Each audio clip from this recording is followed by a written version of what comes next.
sahabat geni terkasih, selamat pagi. Saya Susan dari komunitas Gracia Bali. Hari ini Rabu tanggal 27 Oktober 2021.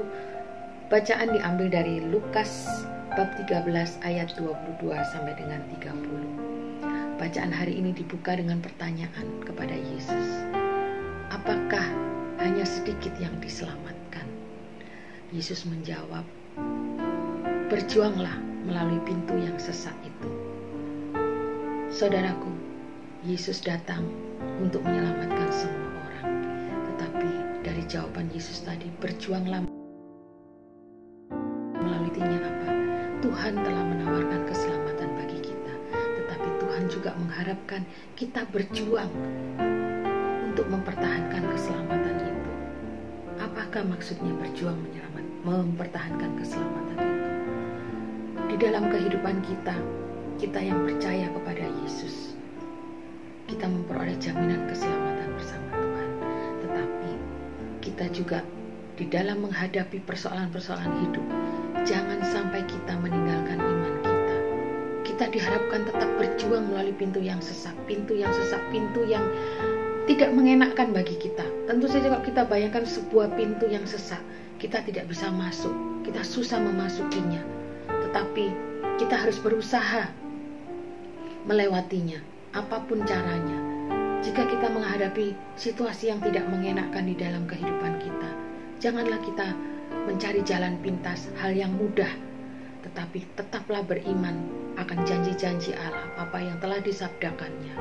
Karena Tuhan juga mengatakan di ayat yang berikutnya, dikatakan, ada yang bertanya begini, kami telah makan dan minum di hadapanmu, dan engkau telah mengajar di jalan-jalan kami. Tetapi Yesus berkata kepadamu, aku tidak tahu dari mana kamu datang, enyalah dari hadapanku, hai kamu sekalian yang melakukan kejahatan. Saudara, banyak dari kita mengatakan, Tuhan, aku sudah melayani, aku sudah rajin ke gereja, rajin persekutuan, bagaimana aku tidak bisa memperoleh keselamatan itu? Tetapi Yesus menjawab, aku tidak mengenal kamu, enyalah dari hadapanku.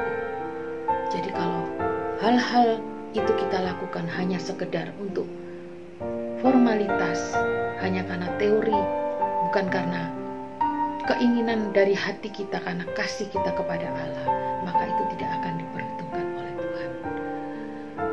Pelayanan yang kita lakukan adalah haruslah murni karena kasih kita kepada Allah.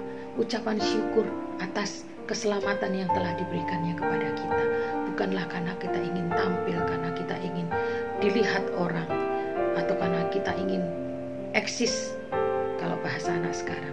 Tetapi biarlah pelayanan kita itu adalah ungkapan syukur, cara kita, perjuangan kita untuk melalui pintu yang sesak itu, sehingga pada saat tuan rumah nanti mengadakan perjamuan, kita diundang dan kita boleh masuk di dalam perjamuan tersebut. Agar tidak terjadi apa yang dikatakan di ayat berikutnya, orang akan datang dari timur dan barat, dari utara dan selatan, dan mereka akan duduk dalam kerajaan Allah. Dan sesungguhnya ada orang yang terakhir akan menjadi yang terdahulu, dan ada orang yang terdahulu akan menjadi orang yang terakhir. Saudaraku, pada zaman itu, pada masa itu, yang dianggap orang yang terdahulu itu adalah para imam, ahli-ahli Taurat, orang-orang kaya, orang-orang yang pandai. Tetapi siapakah orang-orang yang tidak dianggap atau orang yang terbelakang? Mereka adalah orang-orang sakit, orang-orang cacat, kaum miskin, pengemis, dan bahkan perempuan pun dianggap kaum yang kedua. Tetapi Yesus datang untuk semua orang. Dia sangat memperhatikan para kaum miskin, perempuan, dan juga ia mau membuktikan bahwa orang-orang cacat, terutama mereka yang sejak lahir menderita cacat, bukanlah karena dosa orang tuanya maupun karena dosa mereka. Yesus menyembuhkan Bartimius yang cacat sejak lahir. Yesus juga mau menyembuhkan wanita yang bungkuk selama 18 tahun. Yesus bahkan mengatakan, ia melepaskan dari kutuk iblis yang diderita oleh perempuan itu. Jadi saudara, Janganlah kita menganggap kita yang telah mengerti tentang firman Tuhan, kita bisa pasti masuk ke dalam kerajaan surga. Jika kita tidak miskin di hadapan Allah, kita tidak merasa lemah tanpa kekuatan Allah, maka kita tidak akan diperhitungkan. Oleh karena itu ya saudara, kita semua akan berjuang bersama-sama untuk melalui pintu yang sesak itu, melalui komunitas yang ada di dalam kita. Di saat kita lemah, pasti teman-teman komunitas akan menguatkan kita, akan membantu kita, sehingga kita boleh melewati pintu yang sesak itu. Amin. Mari kita berdoa demi nama Bapa dan Putra dan Roh Kudus. Amin. Tuhan Yesus, terima kasih atas anugerah keselamatan yang telah Engkau berikan.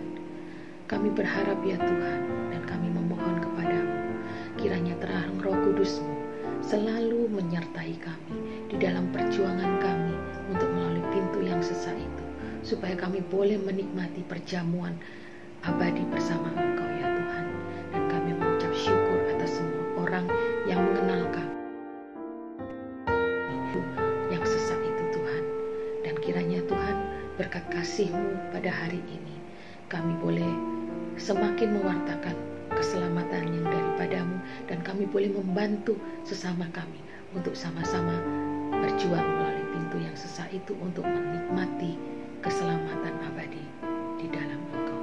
Terima kasih Tuhan, doa ini kami panjatkan di dalam nama Yesus Kristus, Tuhan dan Juru Selamat kami. Amin.